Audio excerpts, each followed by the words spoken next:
intelligencesquared.com.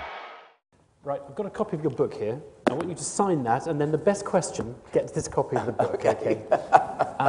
You can pick the best question. And ladies and gentlemen, you do say who you are. We've got someone at the back over there. If we start with that one over there, and then we'll take a gentleman down here. Yeah. Good evening, Professor Stiglitz. I'm Moritz, and because I'm Italian, I would like to ask you what's your opinion about, for example, Italian policy, economic policy, after this day increasing fear of default of other countries like Greece, Spain, Portugal, and Ireland, the so-called PIGS. So, the sovereign debt issue, which I can preview everybody. Joseph Stiglitz will be talking about on Newsnight tonight, so you can get the director's cut of this answer on the program. Yeah, okay. What we've done is we've converted a private borrowing problem into a public borrowing problem. Exactly. We haven't solved the problem; it's still a borrowing problem, but we've converted the form of it, haven't we? How worried are you that these big state deficits, of which Greece, fortunately quite a small country, is a very extreme example. How worried are you that these are going to explode into serious issues? Not at all. I think that all these countries have the resources, the capability, and the determination to pay their debts. You know, the irrationality of the market is highlighted by the fact that the credit default swaps for the United States, the bets that the United States are not going to pay off its debt, have also increased. Now, you scratch your head for a second, and anybody who understands American debt knows the following. The American debt is a promise to pay US dollar bills at the end of 10 years, 20 years, 30 years, 1 year, 6 months. But the fact is, we print those dollar bills. So we will pay that off.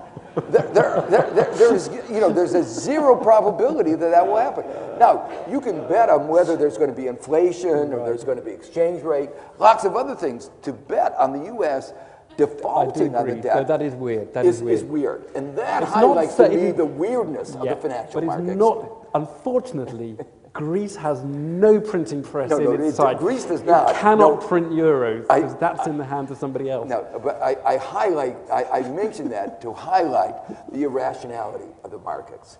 And I do not think that there is any real threat. But look, irrational markets can go crazy, like, you know, a herd of animals. They can run out. And I can tell you, if you're the Greek finance minister and you've got loans rolling over that you need to roll over, and no one will lend you money. That's a problem. That is a very, very big nightmare. And so what is the answer? The answer is that Europe needs to show a certain solidarity and say, we recognize that there is no fundamental problem here, that this is a craziness of the market. Markets demonstrated their rationality in the lending that they did, their irrational exuberance during the bubble, and corresponding flip side of irrational exuberance, there's irrational pessimism. We'll stand by all of the countries of Europe, and once they do that, that risk premium should disappear. If it doesn't, they should go even further and say... I mean, the Germans just may not want to. You're very kind of you to sign up all these obligations of European taxpayers, but the Germans may say, look, we told the darn Greeks to sort it out before the crisis. They didn't do it. Why should we be the ones who pick up the bill any more than your taxpayers have to pick up AIG? I think that all of your benefits from the EU, and you know, you're now focusing on Greece, but look at Spain. Spain had a budget surplus before the crisis. Spain had better banking regulation than the United States. You can't criticize Spain. You can't criticize Spain. And yet it's being attacked as well. The market is looking at small countries that are having problems, but the problems are, for the most part, not completely, but for the most part, problems originating from the global economic crisis. If Germany were growing strongly, German tourists would be going to Greece, and Greece's income would be higher. And they would, same thing in the case of Spain. If there had not been this rush of money into Spain, they would not have had the housing bubble. The bubble broke, and they're now living the consequences. So it's the consequence of the European framework, and a critical mistake was made at the time the euro was created. In the United States, we have a common currency. Yeah. But we have institutional frameworks. We have a large budget to help. If California has a problem, money winds up in California, and we have easy migration. Europe is a series of countries, and it could easily be that resources, it's much more of a hassle to get resources to Greece at the end. Let's take some more questions. We've got a gentleman in blue over there, and then I'll take the gentleman in white over here, and then we'll take the gentleman in the front row over there. Yeah, we'll take a few at a time. Yeah. Professor Stiglitz, thank you very much for your presentation. I'm David Hillman from Stamp Out Poverty. As I think you know, tomorrow the Robin Hood tax campaign will be launched in the UK. A campaign that calls on the government to tax financial institutions on their trillions of dollars of transactions, which could potentially raise billions of pounds to save jobs here, to increase development spending and spending on climate change. But my question to you is, what are your thoughts on the feasibility of financial transaction taxes? So that's the Tobin tax, effectively, the Tobin tax. Broader than Tobin tax, okay. Big taxes on financial services. Yes, and then we had a gentleman over here in the white over there. That's it. Pass over to him.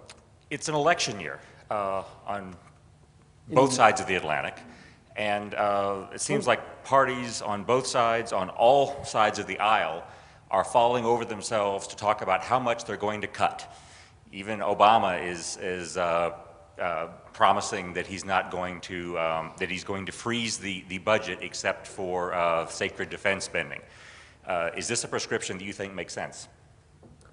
Okay, and then we had a gentleman down here in the front row. Let's take this one. Yep. Hi, I'm a graduate student at UCL, and I'd like to ask, you spoke about the issue of cognitive capture in central banks. Now, I'm not certain how putting central banks under control of the government again would necessarily protect them from cognitive capture, and surely it just adds the possibility of rent-seeking to that as well. Very good question. Well, we'll take all of those, but I just want to start you off on that last one, because the criticism of your big intellectual approach is that markets are rubbish, really, aren't they? I mean, you've demonstrated that amply. And then you just have to say, but how good are the governments? You know, these silly central bankers with cognitive capture. Of course, what are the politicians going to have? They're not going to have cognitive capture if they're controlling these things. So just take that one, and then we'll take the other one of cuts. Okay.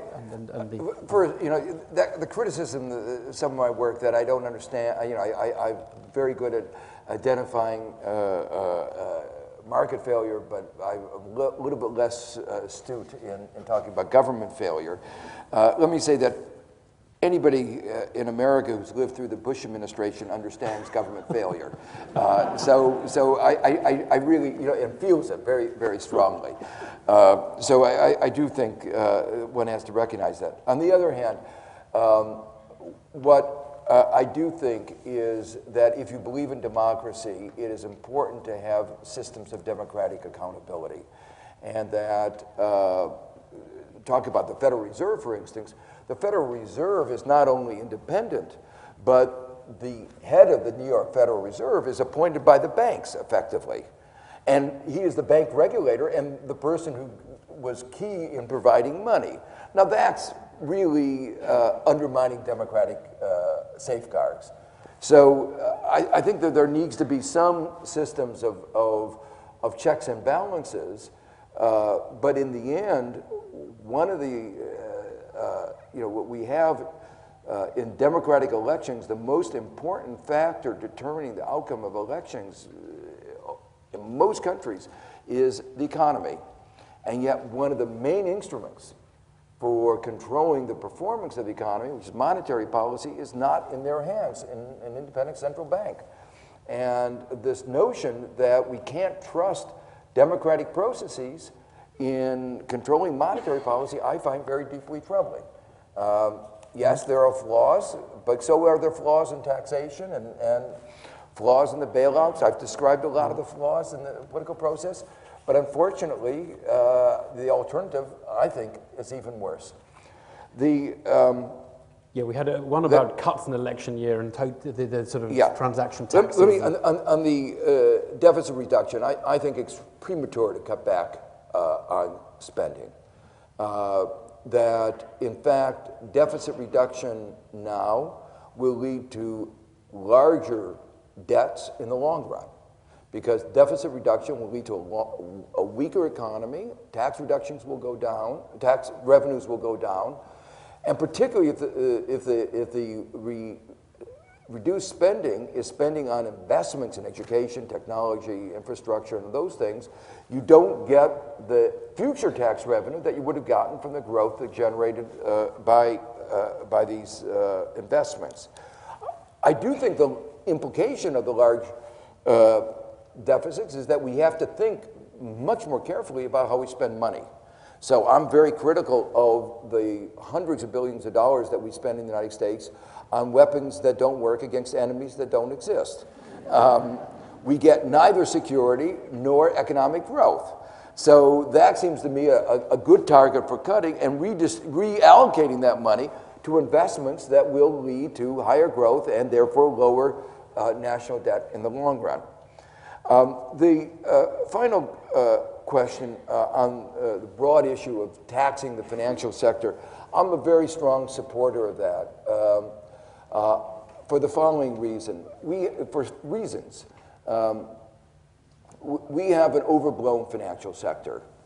One of the reasons that we have an overblown financial sector is that it's been repeatedly bailed out. This is not the first bailout. In the United States, we had a bailout of the S&Ls in 1989, but there are a whole host of bailouts with names: Mexico, Thailand, Indonesia, Korea, Brazil, Argentina, Russia, I can go on. But the basic point is these are not bailouts of countries. These are bailouts of mostly the banks that were lending money to these firms in these countries.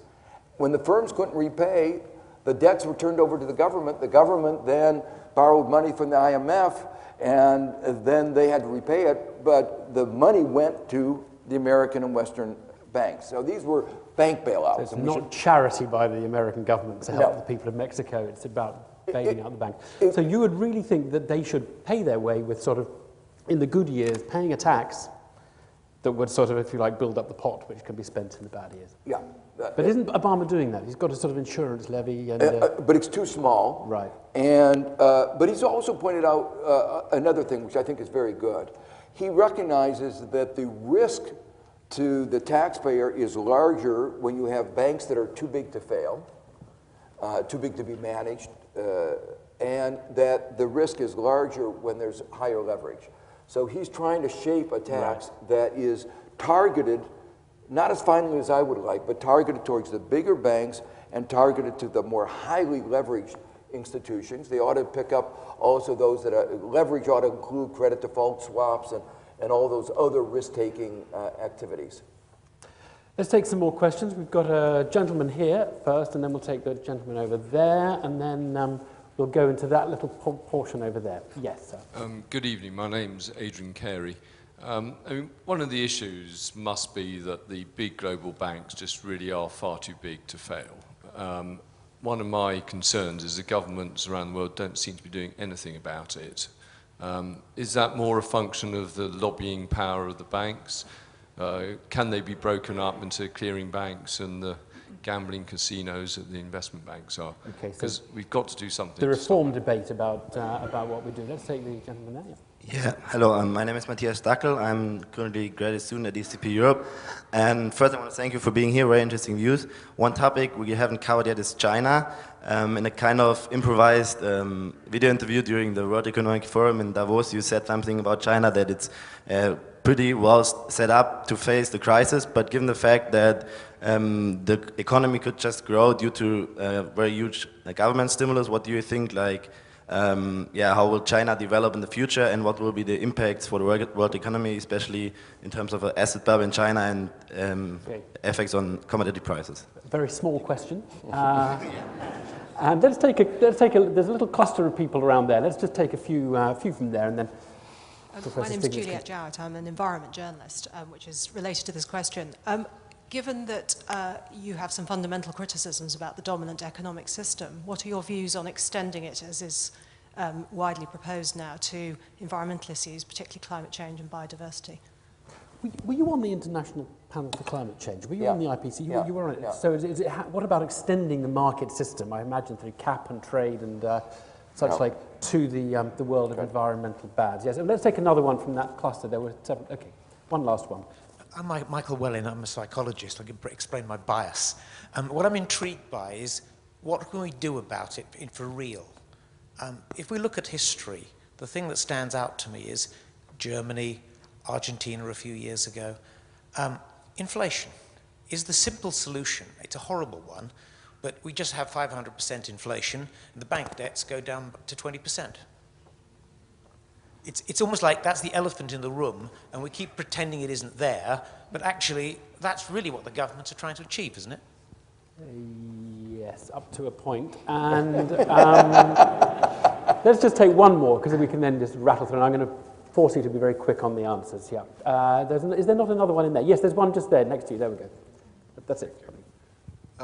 Do we need a shift in the underlying philosophical atmosphere in the United States and here back towards, say, the pragmatism of John Dewey rather than the sort of mad libertarianism of Nozick and Ayn Rand?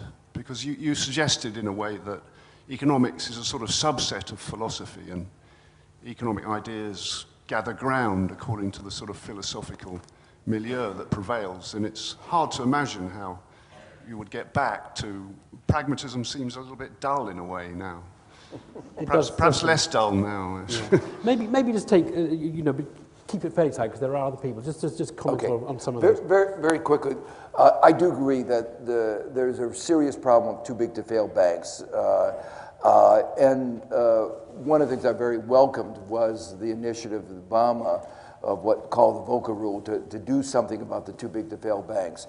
But there are other problems in addition to that, too intertwined to fail, too correlated to fail, not just the depository institutions, but also the non-depository institutions.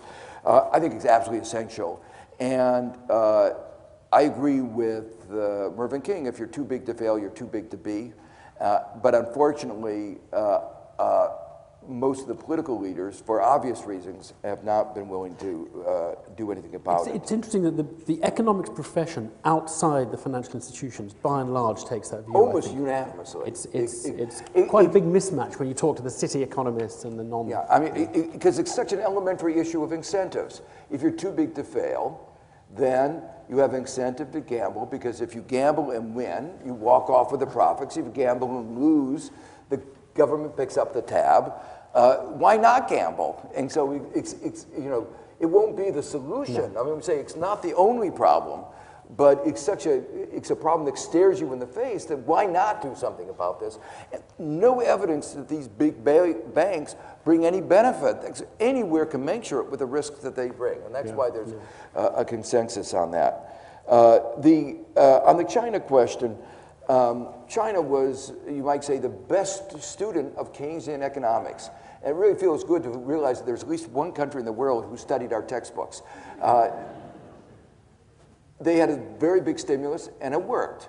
Not only that, they understood the principle I was talking about before. Much of their money went for investments, green investments, to create a public transportation system, a high-speed railroad that would change the economic geography. Such rose-tinted glasses of China. They've built bridges to nowhere and motorways in all the places that have no cars on them. Just like Japan, didn't they? No, that was in the earlier 97, 98. They have a lot of roads that are, you might say, low-density optimism on future growth. But the other side of it is, 5 years ago in their fifth-year plan that they announced, they said, we need to wean ourselves off of this export dependence. They have not succeeded in doing that. And part of their stimulus package, actually, there's a worry that it may have exacerbated that problem because it reinforced some of the capacity in steel industry and some of the other industries. And that's the sense where there's a worry going forward that with the ability of the rest of the world to absorb their exports, is that model going to be able to continue? Clearly, it has to be changed, and the question is, will it change fast enough? That raised an issue I didn't talk about, nobody asked about, but let me answer it anyway. And that is the problem of global imbalances. And a question the G20 has talked about, and they've said, you know, we're going to respond to global imbalances, the U.S. is going to save more, and China needs to consume more. I've been a little critical of that view because, going back to the question about climate change, the world can't survive if everybody consumes in the style that the United States has been living. And what is needed is not more savings right now, but more investment. There's investment needed for climate change, investment needed for dealing with the problems of poverty all over the world, billions of people in poverty. So the challenge of the world is, again, one of the financial markets. How do you take the savings and channel it to where it's needed? The problem is, again, I talked about the irony of our current economic system. We have a situation today where we have excess supply, firms that want to produce, workers who want to work, and we have needs, poverty, climate change, that were not being met. And somehow we haven't been able to bring those together. And I think that's a real challenge for the global economic system. On the question about cap and trade, I think the crisis highlights the risk of relying on a cap and trade system that is, does not have floors and ceilings. And that's why a lot of the discussion, at least in the United States, is going towards, if we get a cap and trade system, it will be with floors and ceilings. But once you have very strict floors and ceilings, you're almost equivalent to, with an auction cap and trade, to a carbon tax. And so... You would prefer a carbon tax? I prefer a carbon tax, and I talk in my previous book, Making Globalization Work, I talk about that as being better. The key thing that firms need is assurance about what the price of carbon is going to be 10, 20, 30 years from now. And you don't get that out of a carbon, out of a cap and trade system. And the prices have been very volatile. And with those volatile prices, it's very difficult for firms to know what kind of technology to choose going forward. Okay, and then we had a final one, I think, about inflation, didn't we? Yeah, and the problem is, as you say, one of excess leverage, and there are basically three ways of dealing with this. One way is inflation. Just writes off a lot of the debt. Which writes off a lot of the debt. Unfortunately, central bankers in their genes are not going to allow it. But there's another reason. Most of the debt now is short-term debt, relatively short-term. And that means if markets see inflation, they'll raise interest rates in anticipation of that inflation. And the result of that is that the debts get larger. And what we really risk right now is this worst of all possible worlds where borrowers are going to be charged in the belief that there's going to be inflation, but we won't have inflation. So we'll pay the price of inflationary expectations without the inflation. So that system, that's not going to work, I think. The second way that we could do it, and we should have done it, is a restructuring of debt. That's what bankruptcy does. That's what the thing I've advocated, the Homeowners Chapter 11. These are debt restructuring. Many countries have gone through debt restructurings. But there is enormous resistance of the banks to doing that kind of debt. So this would literally be going in and saying, look, we're taking this portion of mortgages or this category of mortgages, these are being written down to an affordable, usually an affordable proportion of affordable level, and now you carry on making payments with a realistic mortgage. That's right. And that You've just written off the debt rather than inflated it away. Okay. Well, it's going to be written off. They can't pay it. So they can't pay it. One way or another, it has to be written off. And it's just saying, are we going to struggle on for another 10 years? Yeah. Are we going to do it smoothly or are we going to muck around? Now, what's the third one then? Muddling through. Okay, which is what we're going to do. And that's the one we're going to do. Yeah, right. Okay, we've got time for a couple more questions, and we'll take one here. Yep. And then we'll take, I'd like to take someone at the back if I can, because I've been a bit undiscriminating against the back. We'll take the lady right over on the side over there. Yeah, go ahead. Hi, my name's Susan and I'm a sixth form student. And from what you have discussed tonight, how many of the lessons or recommendations apply to rapidly growing economies like China or India? And are there any additional dangers following macroeconomic management in those countries during the next decade? Okay, so lessons for the high growth economies. And then we had someone over here. Yep, if you just chuck the mic over as fast as possible. Yeah, this is the last batch of questions, I think. Yep. Hi, a question from a damn Greek, as it were. My name is Martina Stevis. I am London correspondent for Greek newspaper Eleftherotypia. First, your happy birthday. I think it's your birthday today. My question is, you've been invoking this idea of EU solidarity towards Greece, and I assume you'll be bringing this back in the conversation when we start talking more about Spain and Portugal. And I would like you to explain to us whether you would propose that we move towards a further fiscal federalism system in the EU, because you have been comparing it to the US system, and California and Texas have been coming up in the conversation. And also, on the euro, would you diagnose speculation on the part of the markets against the currency? Yeah, the Greek Prime Minister said he thought they were being targeted, really. Yeah. And then we'll take one more, and you've got 30 seconds each of these, Professor Stiglitz. Yeah. Just pass it right down there, and then we'll have to close. Henrietta Royal, I'm the CEO of City University. Professor, you've been quite tough on the banks, understandably, and the regulators. To what extent do governments themselves, particularly in the UK and the US, also bear a substantial responsibility, particularly in relation to what appeared to be quite a strong push to lend to people who are arguably too poor to borrow to buy houses? Yes, that's a similar one, isn't it, to you know, the cognitive capture question about the politicians. Make mistakes too, but yeah, go ahead, take that. Well, let me begin with that one first. That's an argument that is been pushed forward in the United States, particularly in context of the two, what we call GSEs, government-sponsored enterprises, Fannie Mae and Freddie Mac. The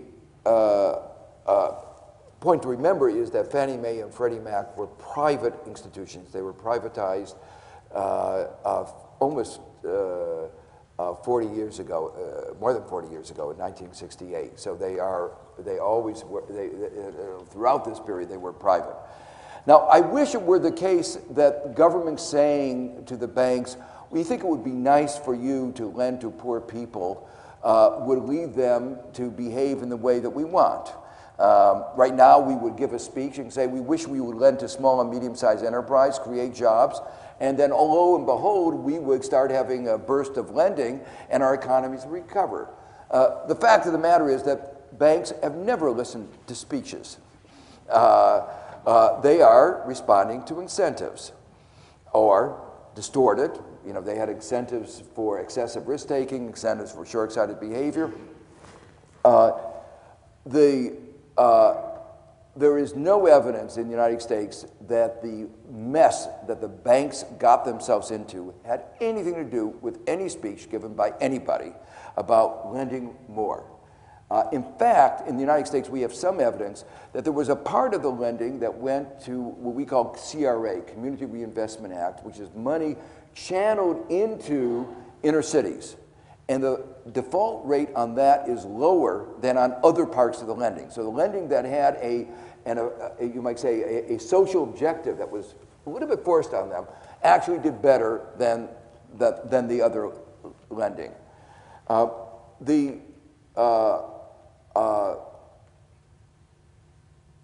Beyond that, we mentioned the single biggest bailout problem was AIG. And that was banks gambling with each other. Yeah. Nothing to do with housing with it. I wonder, we do have to wrap up soon, so I want you to just comment on these other two questions. Okay. I mean, Okay. The sixth former here who asked about the high growth economies. Yeah, I think one of the lessons for the high growth economies is that they're rethinking some of the lectures that they were given by the United States. Paulson would go in and other American secretaries of treasury and give lectures to China, India, and say, you ought to follow the American example. Look at our fine financial system and our financial regulation. That doesn't have the resonance today that it did a while ago. And the interesting thing is that India, for instance, had, again, better financial regulation than the United States, and very thoughtful financial regulation. Malaysia, you know, when American derivative companies came into Malaysia and they said, we want to sell these derivatives, the Central Bank of Malaysia, Governor of Central Bank of Malaysia said, explain them to us. Explain what the social return is, how they work. And they couldn't explain it. She said, well, if you can't explain it, you can't sell it. And they didn't have those problems. Which brings us to the final question, which is the quick point I want you to make about Greece, which has it been targeted by speculators who are out to get it? In the way that Hong Kong was in the 1990s. That's right. I think I'm glad you raised the Hong Kong, because in one of my earlier books I talk about the Hong Kong double play, and everybody should know about this particular episode because it is such a wonderful episode. You might say it shows the brilliance of the markets, but it also shows what governments can and should do. The Hong Kong currency, the Hong Kong had a peg against a peg, and it got attacked. And they sold short the Hong Kong dollar. Speculators like small countries because they have an advantage. You can overwhelm them, so they think. So they attacked, and they said, well, the normal way governments respond to a currency attack is to raise interest rates. And then they figured out when you raise interest rates, stock markets go down. And so what we'll do is we'll sell short the stock market. That way we have Hong Kong going and coming. If it doesn't respond, we make money on the exchange rate. If it does respond, we make money on the stock market. Well, the Hong Kong government figured this out, and what they did is they said, we'll go in and we'll raise the interest rates and we'll buy stock and support the stock market. Well, the response from U.S. Treasury, Rubin, from Wall Street was, this is not the way capitalism is supposed to run. When we attack, you're supposed to transfer money from your country to us, to Wall Street. This is the rules of modern capitalism. Don't you understand? And intervening in the market like that, well, that's, you know, the upshot of it was Hong Kong made a pretty profit out of it. It outwitted the speculators. And I'll leave to you to figure out what the implications for Greece are, but it is clear that there is at least a possibility that a similar kind of thing is going on today. We have to decide who to give the book to. I'm going to steer you towards the sixth form girl over there, okay, because she's the young one. Okay. You can see? Okay. One last question before we close. One last question before we close. We're in a hurry. We're in a hurry. Do you get more left-wing as you get older? Because you're quite left-wing, really, aren't you? Well, you see, I think of myself as being very centrist. And I do get criticized from the left because I believe markets are an instrument for economic growth, but markets have to be shaped. Now, what is true was that when I went to the World Bank and I saw some of the things that went on there, I became more aware of some of the problems with unfettered markets. And when I saw some of the political machinations and some of the things of the way the pressures that were put to repeal Glass-Steagall, the law that separated commercial and gambling banks and gambling casinos, obviously that has some effect on one. So I suppose, as I say, I still think of myself as so moderate. The answer is yes. That is it. You do get more left-wing as you get older. We have to let you go because it's your birthday. You've got dinner. You've got news night. You've got to rush off. You've barely touched all the stuff in the book. So buy the book. Professor Stiglitz, I'm actually going to ask you, by the way, if you can just let him run out, because he really does have, it has to fit in quite a lot before Newsnight. It's been a great pleasure. Thank you very much indeed. Thank you.